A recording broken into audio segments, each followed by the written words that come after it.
and welcome to CCM Discovery. And this is your go-to spot for uncovering today's freshest voices in Christian music, inspiring authors, comedians, the movers and shakers that are shaping the industry that we love. We're also going to be rediscovering the classic artists who built the foundation of contemporary Christian music as we know it today. I get to be your host. I'm Roger St. James, former Christian radio DJ. Here to guide you through the stories, and that's the best part about this show, the sounds and the people behind the music you love. Now, whether you're a longtime fan or just starting your journey, get ready to dive deep into the hearts, spirit, and inspirational voices of contemporary Christian music. So let's discover together.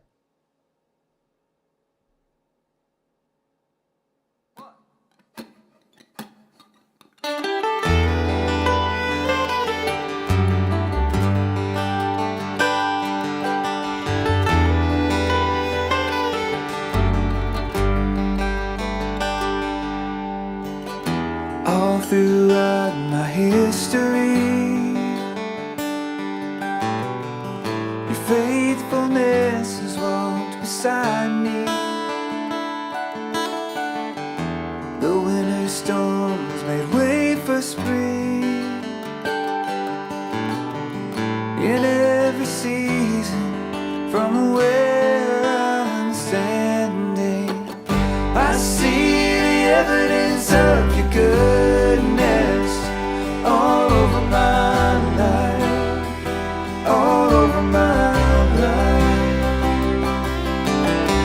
And I see your promises and fulfillment all over my life, all over my life.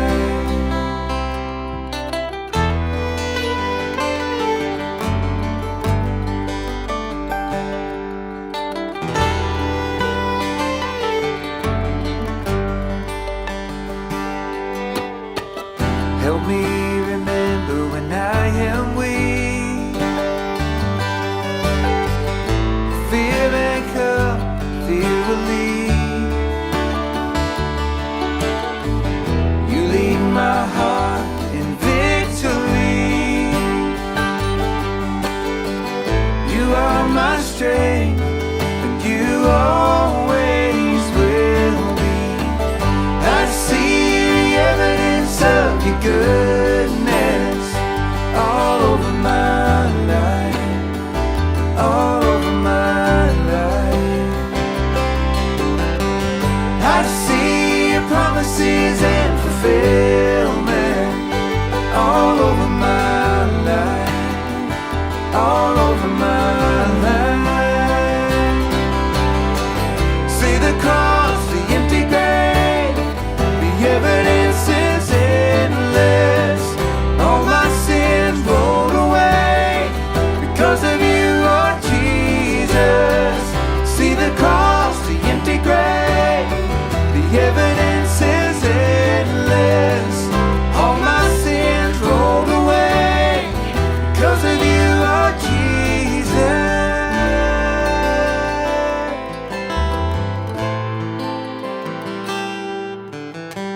I see the evidence of your goodness all over my life, all over my life.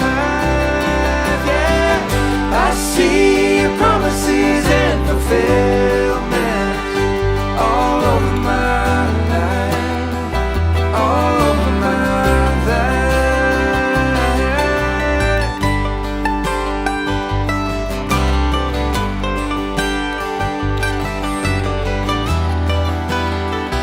All over my life.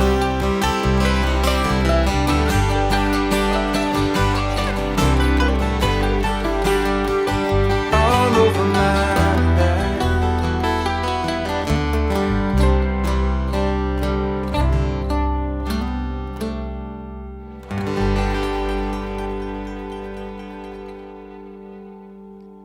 The name of that song is Evidence, and the man on the mandolin is our guest this afternoon, this evening, this morning, whenever you happen to be listening. So please help me welcome Jason Hoard.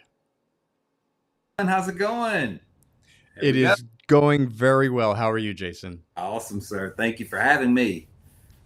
Oh, I tell you that that song is I didn't know how much I loved the mandolin till I found your music. Thank you, thank you, thank you. I grew up about 10 years old. I was around 10 years old. My dad brought home a mandolin, and already had a family bluegrass band, pretty typical Southern, family. Mom played the upright bass. Dad had a Martin D28, HD28. It's got the herringbone around it. And he brought home a mandolin and just said, "This is your size. It's 2 finger chords. Let me show you how to a few chords." And then I just started following every little bluegrass festival we go to every weekend and play. And then I would just join little jam sessions. If you may have never been to a bluegrass festival, but there's a main stage and the artists are playing. And then there's also about 10 or 12 other, tailgates going on, just jamming. And so one will be in one key, one's in another, and one's in another tempo. And I'd go around and just learn from everyone. That just sounds like a fun way to learn how to play an instrument. I mean, instead of just sitting with somebody who your parents paid $25 an hour to teach you 5 chords. I mean, at least you learned it. You learned it playing with real people. That's right. That's right. That's right. It's such a blessing. My parents were so great about just, yes, investing in me in that way, and just always, give me opportunity to do that. And Dad always he worked overtime and trimmed out houses to get good instruments. He never brought home like a bad instrument. He's like, I think that the really well-made instruments are inspiring to play. So it was, you can see I have a little bit of a kind of a bit of a collection back there. Well, what excites me about talking to you, Jason, is that you're far much more than just a mandolin player. You've been involved in contemporary Christian music for 25 years or more. You're a very well-respected and well-known session player. You're a touring musician. You are a high-level producer, and I'm gonna name drop here a little bit for you. Okay, thank you. Yeah, you've produced Third Day, you've produced Crowder, and you produce one of our new friends, the Joshua Band, Matthew from the Joshua Band, and he's how I connected with you. So, and I was talking to Eric, our producer, about this. The producers, I think, are the foundation of anything, but they're also probably the least well-known people, but Right. at least to the fan. But in the industry, you guys do the work. So what's it like to be a builder? I mean, you are the foundation. I mean, you said your father trimmed out houses.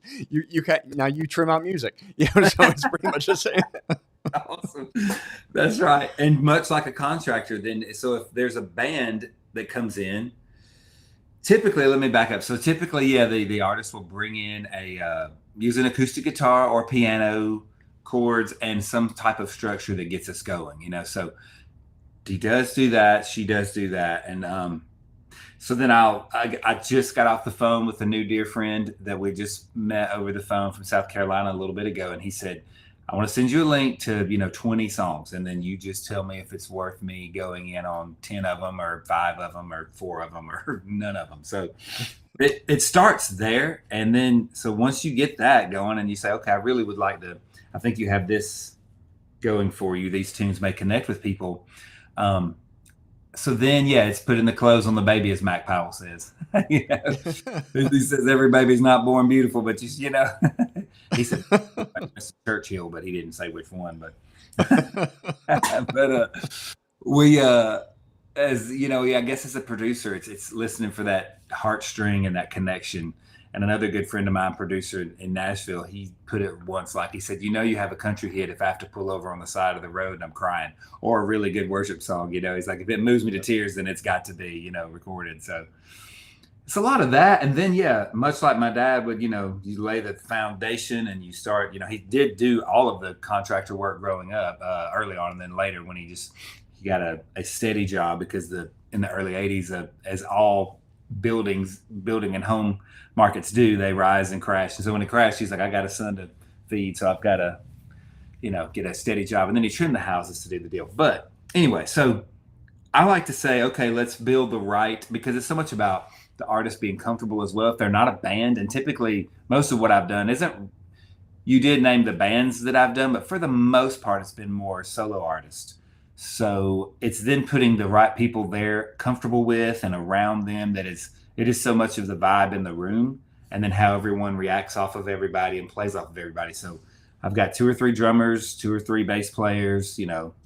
I play electric and acoustic, but I'll also have some other guys in. And a lot of times, one of my good buddies, Isaac Hutchins, he's 20 years old, newly married in the last couple of months, and he plays acoustic with me in my bluegrass band. So, but yeah, he's a big part of the studio as well, in the session end of things, and just knows how to create a part and just kind of lift the room. So that's all I was kind of looking for.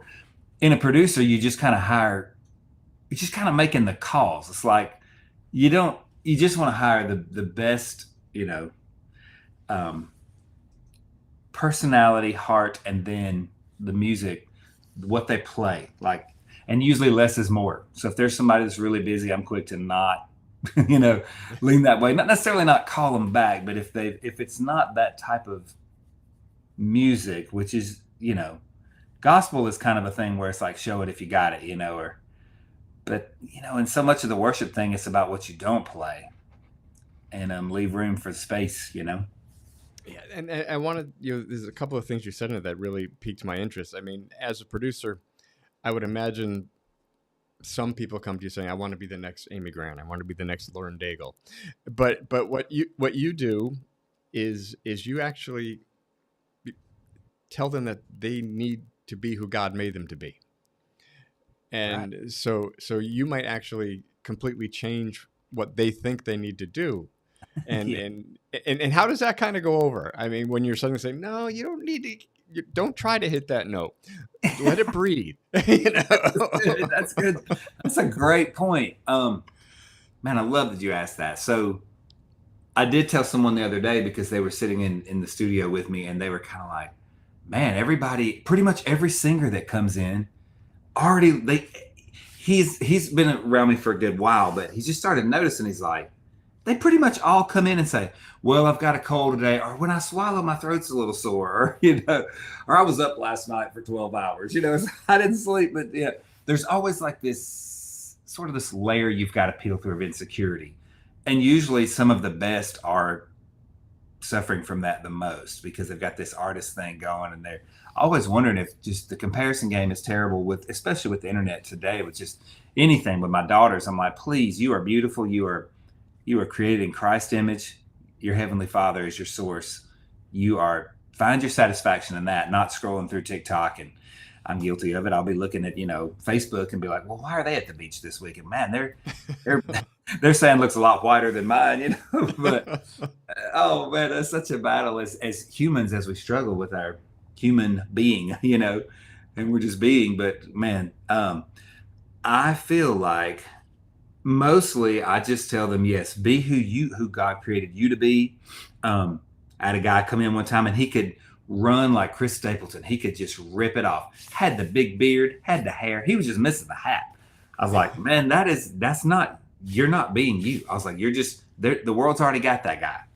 So if you're chasing him, you're not going to win. So you got to find you. And it took us a year and a half probably to just recording demos to unprogram one of his heroes, which every now and then you'll hear a little Willie Nelson in my picking, or those influences are great, and a little Bill Monroe in my mandolin, because it's so ingrained in me, or Tony Rice in my acoustic playing. But you do have to find your inner voice, your inner Yeah, being. it's okay to be influenced, and I think we all are by different people. I can name, the people I was influenced when I got into radio back in the 80s and 90s, but I didn't want to be them.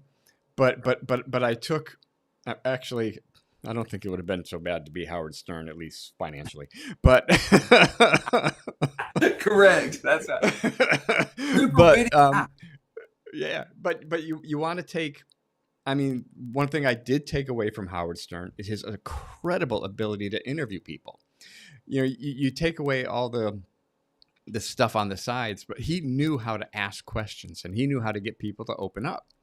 And that's what you have to, well, not talk like him, but like you said, you didn't want this gentleman to be Chris Stapleton. Right. But you can take some of the stuff you've learned from Chris Stapleton, Right. and make it into who you are. That's so good. That is so true. And Ellen's another one. And Mhm. broadcast and talk show. I mean, man, I don't want to be stepping on anybody's toes, but she knows how to light a room up and knows how to Yeah. get the best out of people. Willie Nelson, I read in a book, um, he said, how I how I start a show, I will look into someone's eyes and I will find someone smiling. He said, there's generally people out there just like, kind of stone faced or just, but he'll find the one that's got a little bit of a glimmer and then he will just connect with them and sing to them into their eyes and watch their face light up. He said, by 3 songs, you can watch it. You're watching it spread wider and wider. Yep. I'm always, so from the stage, from the live standpoint, I'm always going, how can I encourage someone? Or even at the McDonald's drive-through, that has been a great little ministering spot for me lately. There's one about 8 miles up the road here, and you can see that they may not be having the best day or maybe thrilled about being where they are. But if you just say, hey, your nails look pretty today, or man, you're going to do great today. The future's bright. The best is yet to come. Watch it spread. It doesn't take much, and It, you don't have to hit them with the gospel, but hit them with love. exactly. Just give them a little bit of love, and that goes a long, long way. That's Now, it. now, one of the things that definitely, of course, our friend meeting the Joshua Band and our friend Matthew, Matthew, um, but how I met them and discovered them was I wanted to find the thing that excited me about contemporary Christian music back in the 80s and 90s, and that was the unique sounds that people have. right. And so that's how I started diving into doing this show. Mm-hmm. And when when I was talking to Matthew and he told me about you, and I stumbled onto something I had no idea existed: bluegrass contemporary Christian music. And that's why when I heard Evidence, I'm like, this is because my favorite band right now of all time is the Old Crow Medicine Show. Love them. I am a huge fan of them. I've had the unique pleasure of meeting Catch Secor, and I love that sound. But I had no idea that it was out there in the contemporary Christian music world. Yeah. So how did you meld those two? Because I mean, they're really not that, with the gospel influence and all that stuff, it's not that different. But how did you bring them together so well with like Evidence and Goodness of God that we'll hear later on? That's a great question. So I was sitting in church one day and I had just came off of a long tour with Third Day. We'd done a winter jam and it's electric and it was loud. And I was loving it. I was like, man, Southern rock and playing that guitar right there and singing harmonies with one of the best singers I know, like Mac Powell. It is on every night. It is in key. It is. And I was sitting in church with my wife and the Lord was so clear and just said, why don't you go back to your roots, which was the mandolin? And then, so when we're leaving church, I was like, I'm just going to put a little Facebook post out there and say, if I were to do a hymns record or a worship album, why don't you weigh in your songs that you would like to comment and see what songs you'd love to hear done acoustically. And man, it was like the most commented on post still to this day that I've ever had. It was over 300 comments in like 2 hours. And yeah, I was like, man. So it was hymns and a mix of worship. Well, one of the first songs that I wanted to do was Evidence because it was just, I love how Josh, the writer, is just describing like, all the things throughout history, and the goodness of God is the same way. Your goodness is running after me. All those lyrics, I'm like, he never stops chasing us down, even when we're at our ugliest. And man, I reached out to Josh and I said, man, Baldwin, and just said, what do you think about, me possibly doing a cover of this song? He's like, man, go for it. He's like, just let me hear it when you're done. So tracking it, that was a live video that you at my previous studio that you played earlier. But yeah, we recorded it and it just sounded good. And then, so we started doing that. Goodness of God, another couple of good friend of mine, Jared Barber in Florida, helped me with that one and kind of brought that vision to light. He's at Church of the 1122 down there. He's a fantastic MD, and he plays. MD is music director for churches, and so he plays everything though. So we're just kind of going through the room. I'd play mandolin, he'd play acoustic, and then he'd play a bass, and it was kind of just all scratch. And then I was headed out to Shane and Shane's studio to work with them on their worship initiative stuff. And I just played it for them. And they're like, man, light the mic up. Let me just go in there and sing a little something. I was like, really? That'd be awesome. That only helped me. So, man, they get in there and do their fabulous harmonies with me and sing a lead. And it's like, man, this is great. And to this day, that is my most streamed song currently. So it's Goodness of God. And I'm so grateful. That song is timeless. I think you can lead it anywhere. You know, you can lead it Church's Chicken. And and I'm looking forward to that. We're gonna go out on that, but we got a long way to go before we get there, because right now you're based in Georgia. That's right. And you left Nashville, and there was a certain American icon that had something to do with that. Yes. Yes. So please, this story is amazing. Oh man, I love it. So Dolly Parton, I was working at Pier 1 Imports opening boxes and stocking shelves. And it was later in the day. And so several of the employees had gone home. And so I was just putting out some potpourri. Well, she walks in. Well, there was about 10 or 12 people in the store. And they went up to her and they started buying like stationery and stuff that she could sign. So she was doing that. And then she came up. I didn't really have any business, ringing her up, but I was really the only guy on the floor. So it just sort of worked out that way. So I rang her up and then she said, what you in town for, baby? I was like, well, I'm here to do music. And I said, it's been a little slow. She said, well, where are you from? I said, well, I'm living here. She said, no, where are you from? And I was like, Griffin, Georgia. She said, okay, baby. Gave me a hug. She said, you're just supposed to bloom where you're planted. And I was like, all right, Dolly has spoken. So I go home to the house or to the apartment. And I tell my wife, I was like, we need to end this lease at this apartment and we need to head back home and see what happens. And man, it just really fell into place from there. The Lord definitely used her and then a few years later, I'm rehearsing with Third Day at a studio there's like sound rehearsal studios where there'll be like 10 stages in a room and in a big building. And then a tour will go in there and rehearse the couple of days before the tour actually goes out. So we're in one room rehearsing and I hear her rehearsing down the hall. I'm like, I'm going to walk down the hall. Her door was open and she was in there doing the Shine song by Collective Soul, kind of bluegrass style. Yeah, super cool. She did a bluegrass record. So she had some bluegrass musicians with it. That called me again. I was like, oh, it's like my call, to glory. So where's my mandolin? Where's my mandolin? Right. Yeah, like, pocket mandolin. So I poked my head in the back room and she didn't remember me, but she said, come on in, baby. It was the same kind of thing. I just stood in the back of the room and watched her, and then she said a couple of things. I don't remember what I always said, but I said, you sound great. Good to see you. I'm never the one that wants to bother or be like, do you remember the time when, or can you sign my, I'm never that guy. I'm like, I don't want to bother people. And I know they get that all the time, but if it organically happens, then it's cool. But for her, she's been there twice. And a good friend of mine, Barry Bells, has worked with her some in studio, but there'll be like 10-year gaps and she still remembers who he is every time. He's like, I'll give her a call, or I'll text her or send her an email. His lovely wife wrote a cookbook and he just wanted to get Dolly's endorsement, and she was on it in the matter of days. So, oh wow, wonderful. Yeah, she is just something special, and we're all blessed to have been on the planet at the same time she is. That's right. For sure. But that brings us to an interesting question. And actually, I was talking to Matthew about this. Nashville is, of course, Christian music hub, country music hub. What is the difference between performing in Nashville as Georgia? I mean, what's the correlation, or what's the differences, or should more people be going to Georgia? There's a lot of worship music here for sure.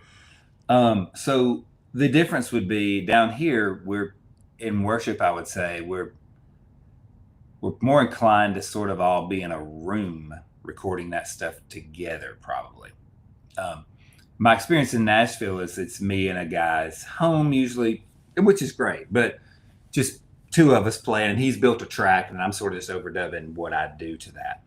Similar with the country stuff as well. Now, it's kind of reversed. In Nashville, the session players are all in a room knocking it out. They can do 5 or sometimes 10 tracks a day for an artist, So it seems to be flipped in that regard. So the country in Atlanta, I'm just for the country stuff. I'm just overdubbing in here by myself and sending it to a guy in Nashville through Dropbox or whatever. So been working with some Jody Messina lately a little bit on her new project, and then uh, David Allen Coe has been in my path. The Lord just put him there. He's 85 years old, and it's been a lot of fun to be able to kind of create with him again. So a lot of different, man, God just is so faithful to bring about different people in my path. That's what one of the big themes that we notice on this show is as we talk to amazing people and we see what we refer to it as God's hand on your shoulder, and you don't see it until you're past it. But I mean, you can see it with what happened with Dolly, and how your path just with your family and your music and where you are now, and you just, as I like to say, you answer the call, and it's evidence in your success and in the lives that you and your music and your production have changed.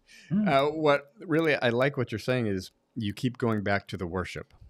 And it's easy for me to think about the bluegrass and Third Day and Crowder, and but you keep going back to worship, so that is clearly a huge part of what you want to do. It is, and what's so funny about that is I really don't listen to it very much because I'm usually working with artists that are creating it and that have written it. I will occasionally, it will come across a playlist, but that is my heart. That is, I like to say, music with a purpose. I feel like that's when I'm playing that music, it is feeding my soul. Like there's been times where like, you got to open your eyes, man. I'm like, through goodness of God, they may be closed the whole time. And no one to me is even in the room when we're getting to lead that song at times. And another one, my daughter sings with me. Both of my daughters sing with me. And one of them will do every now and then is Thank You for the Blood. And I think it's a Charity Gale song, but man, it is like that. And I Speak Jesus. Both of those songs connect so big live. And you really don't have to do anything but start singing it. And then they go. And then when you hear a room full of people, it's a small glimpse of heaven because, the Bible says we're going to be singing holy, holy, holy forever. And I can remember that lyric. I don't need a pro confidence monitor to sing that one. So, oh man, it is. Yeah. Worship is it. And we worship in all sorts of ways every day. Just walking through life and just, my pastor says, walk through the room slowly. And I'm impatient. That is the one fruit of the Spirit that I didn't really, I need to be working on. And man, I'm my one foot gets in front of the other and I get to moving fast. And I just try to be more intentional and slower these days with more margin to worship. And that's just loving people. That's amazing. And I love, we've had a couple of the worship singers on here, and that's what just the different types of music are so important. And right. it like you just said, it reaches different people where they are. We've had worship, we've had country, we've had heavy metal, we've now had bluegrass. Yeah. And they all tell stories of how after the show they hear from their audience. Right. And just how God is able to reach through, somebody who's screaming so loud that you really can't understand what they're saying, to bluegrass, or to Bridget Donahoe, who we had on here, who's a beautiful worship singer. Yeah, I watched hers. And it just reaches. It just reaches. It does. It's just a true miracle. And it just blows my mind. Yes, I've got a dear friend, Brian Scoggin. He was a drummer for Casting Crowns for 12 years. And if Ray Charles' Christmas record comes on, he is bawling like a baby. And he is one of my dearest friends. And the same I would say with me, and Tony Rice is a bluegrass, well-known, that has passed away now. But man, I can hear him play and sing, and it's in his heart. Like, he's worshiping and didn't even know it, probably, And so, yeah, and that's what a lot of secular artists are worshiping, right? But because the gift comes from God, it's and it just because you're not in a CCM world doesn't mean you're not worshiping and using the gift that God gave you to make beautiful music or to touch somebody. So true. That is, and what is this that you're involved? It's called the worship circle. I Right. that popped up a little bit when I was stalking you, so to speak. Oh, that's great. My dear friend Todd Fields, he was at North Point Community Church for years. Uh, Andy Stanley's first worship leader. They were at First Baptist Atlanta together. He mentored me in an awesome way there, like brought me into the circle, had me play there. And then when he stepped away, he wanted to start a thing called Worship Circle, which is online training with worship leaders, which is Christy Knuckles, Kim Walker, um, Christian Stanfield, Mac Brock, and the list goes on. Matt Maher, it's great. He's got wonderful resource there for a lot of worship leaders that they can subscribe to and be in a Zoom room or whatever that looks like, a chat room, and they can all be mentored by this particular worship leader. Well, Todd knew that I had known Kim and had her contact, and he said, "Man," he said, "I promise I won't tell her where I got it, or I won't, send her any spam if you just can get me connected with a couple of different artists." So um, that was one of his first, and that was so he had been so good to me. I was like, yes. I was like, I'd love to connect y'all, and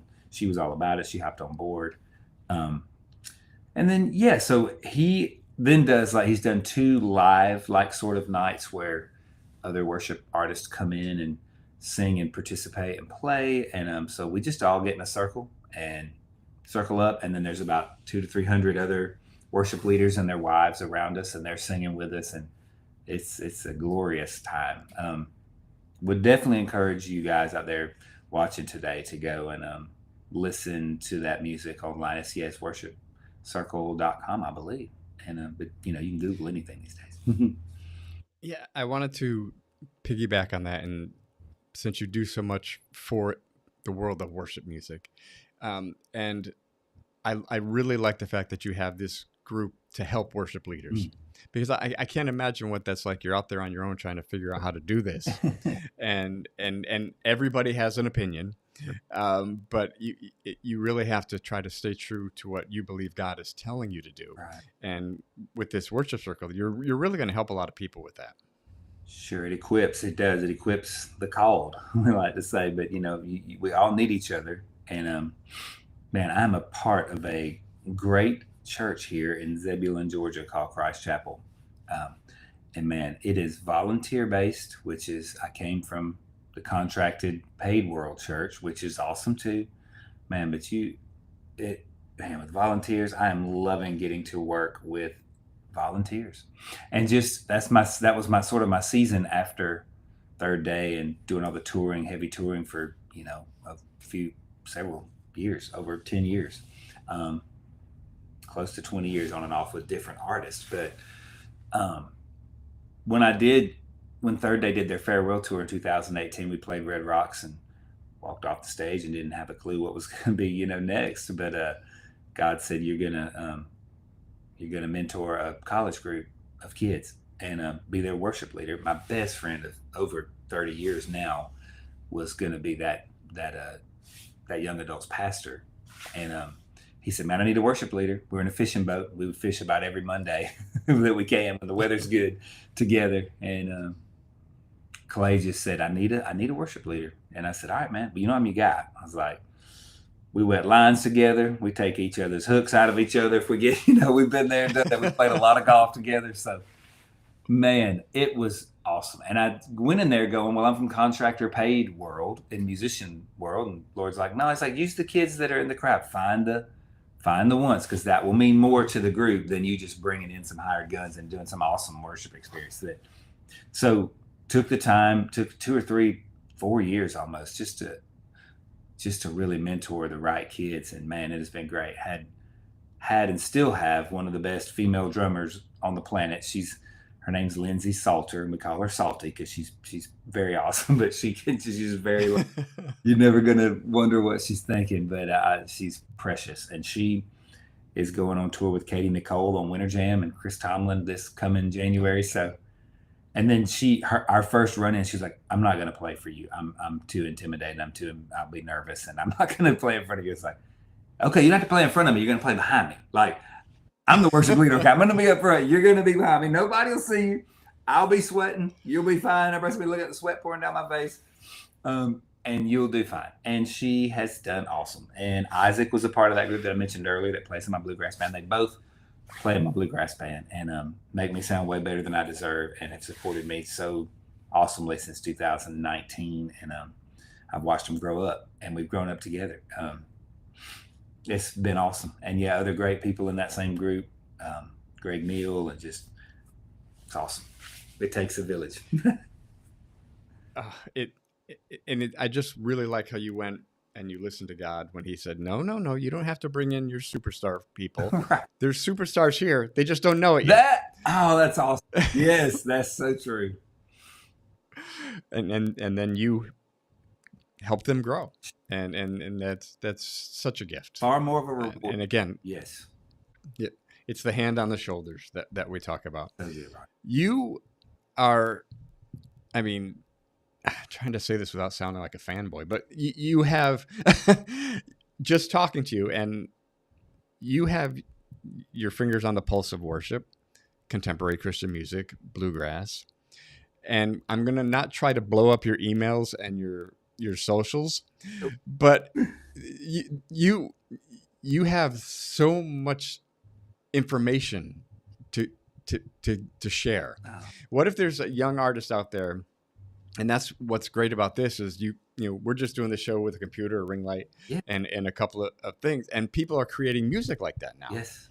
And real music. Yeah. And so what advice do you have to just throw out there to an aspiring artist who's a 13-year-old boy, girl sitting in their room right now with something on their heart, they just don't know what to do with it? Man, that's a great question. So I'm 48. So for me, I was grabbing record players and learning the song. You know, like I would put the needle down, you know, and then learn the licks and the vocals and things that I wanted to learn. Bass, guitar. I would try to figure out the whole song on every instrument that was around. Today, that's obviously like you can, you know, kids these days can, you know, create stuff through AI, I guess, you know, and there's ways to do that. But that is the A part is artificial. So I don't think anyone's really going to connect with your heart as an artist. And I think there's so many musicians that are worried about AI right now. I'm like, I think it's great. It's a tool to help you as long as you don't abuse it. But I also think when we're fed something a lot as a human, we go, you know what? I want the real stuff. I don't want the fake baloney. Nobody's going to buy into it. So dig deep and listen to your soul. I just watched a Vince Gill interview, and he said for his newest record, I mean, he's written timeless hits, and he said he wrote 200 songs and maybe 12 of them he loved and 25 he liked.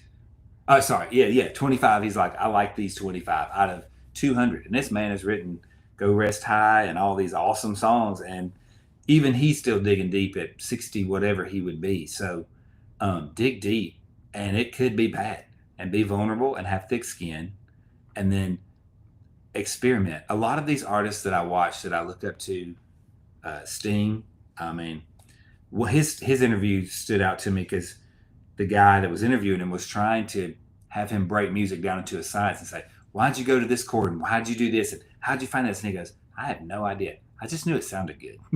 So if you're playing and it's your heart, don't really follow any sort of formula. If you love and you think it sounds good to you, then if you'll be believable, and people will want to hear your voice, hear your chords, hear your writings. That's my advice. You have to follow some formula or some pattern. And that's what I really like is you did it there again. Is you're saying listen to all artists. Yeah. Not just don't put yourself into a box of contemporary Christian music. You know, because like you said, and it was brilliant, and I wrote it down, and I'm going to steal it and use it. All art is worship. It is. You know, they just might not know it. That's right. And that's And I really like the way you're just saying, just like you said, be who God made you to be. That's it. And whether it's bluegrass, country, heavy metal, contemporary, That's worship, just God will get you to where you need to be if you just let Him. that is it. Now, before we jump out of here, we have a little tradition here. My youngest son Matthew is profoundly autistic, Said that. and for some reason, 9 seconds means a lot to him. So we always ask our guests if you, and we call it Matthew's 9-ish seconds of wisdom. Um, I love that. if you just want to throw a little something out there to change somebody's day, and we don't use a timer, so that's why we say 9-ish. I got two things that come to mind. So, um, I think you're never going to go wrong with encouraging someone. You're never going to fail at that all day long. You spread encouragement. And then I would say God is your source always. So many times I try to lean on man and my own understanding, and that's always going to fail me. He has never failed me. Beautiful. Now you touched on it a little bit. We're going to go out here with goodness of God. You touched on it a little bit, but do you want to kind of rehash the story just so we can let it fly right into it? Sure. A good friend of mine, Ed Cash, wrote the song. He's a producer in Nashville, and his band is We the Kingdom, and he's written a lot of these modern worship songs these days that we are singing. And it just it connected with me just so deeply, because even at 10, I was playing bluegrass in bluegrass festivals, and my family wasn't in church. And my mom grew up in church, my dad did not, and we were just doing bluegrass. And I have to mention one of my best friends, if you got just a minute. This is definitely not. Let me say. Okay. Heath Baltziegler and his family, Baltziegler. That is Balltzglier. They say it's German and it's Baltziegler, but down here in the South, we're like Baltziegler. No. He's written on Death Was Arrested. So many modern songs that you hear. And his family was coming through town and doing a revival. They're Southern Gospel Quartet. There's 8 of them on stage, and they can find 8 parts of harmony and a bass singer and a sub bass and a high, Wow. So his uncle broke this finger, his ring finger, and could not play guitar for the conference. And they asked the youth pastor at the church, they said, how do you, and I'm tying this in the goodness of God, I'm sorry, but they said, how do you,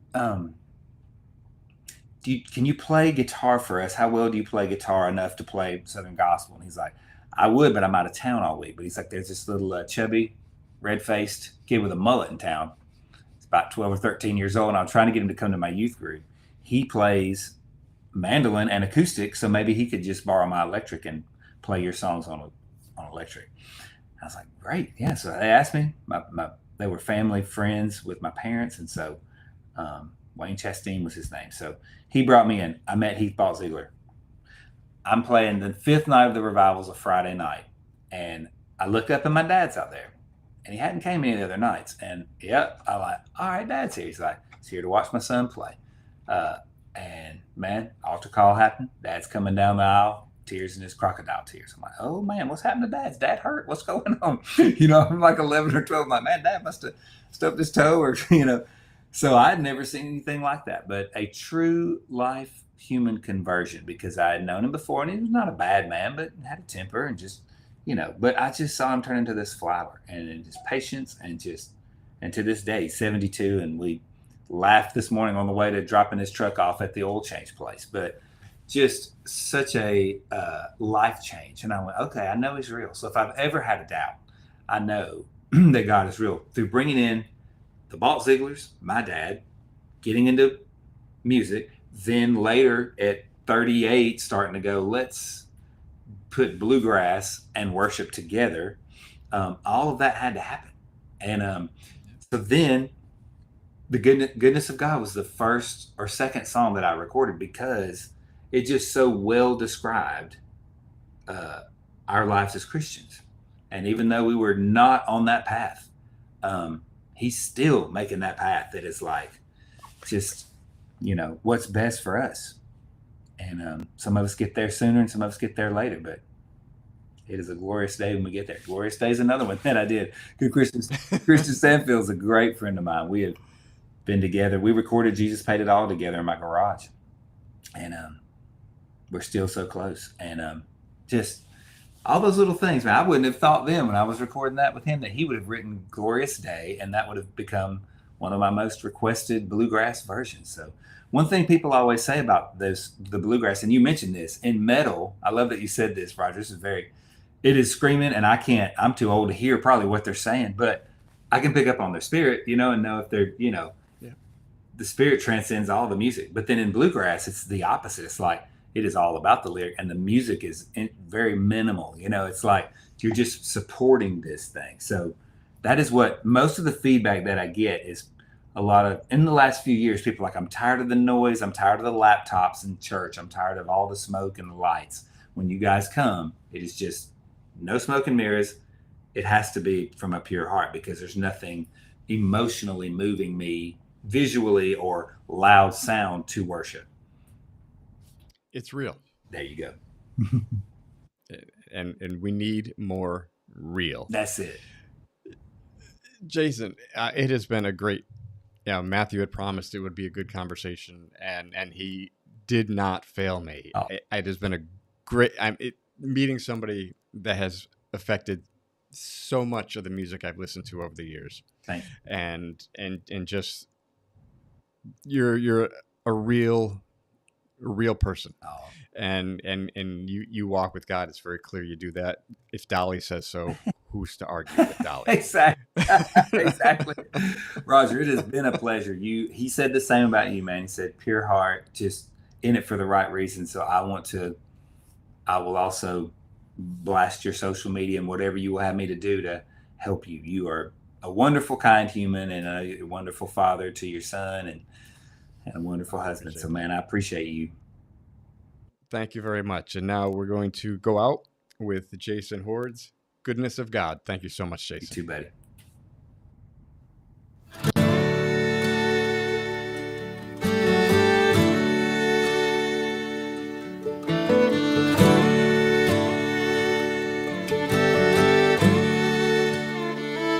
I love you, Lord, for your mercy never fails me, and all my days I've been held in your hand. From the moment that I wake up until I lay my head, oh, I will sing of the goodness of God.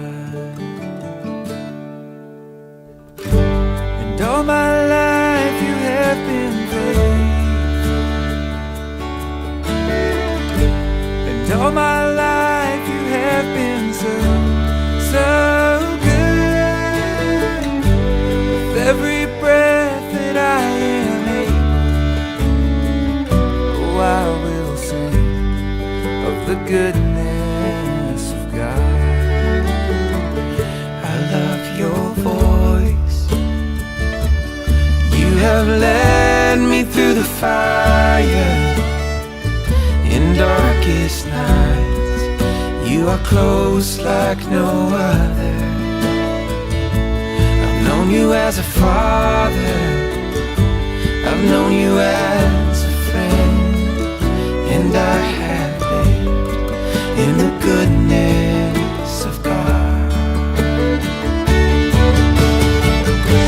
And all my life you have been faithful, and all my life you have been so good. With every breath that I am able, oh, I will sing of the goodness of God. Oh, your goodness is running after, it's running after me. Your goodness is running after, it's running after me. With my life laid down on surrender now, I give you everything. Your goodness is running after,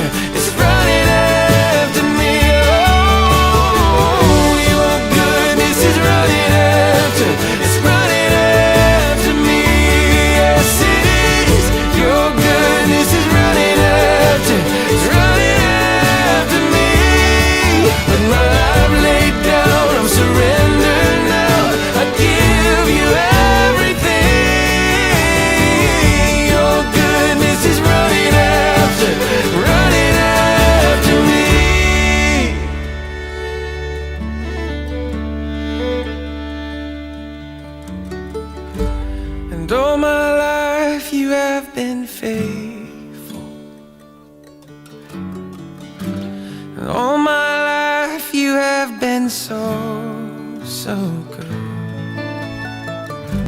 With every breath that I am made, oh, I will sing of the goodness of God.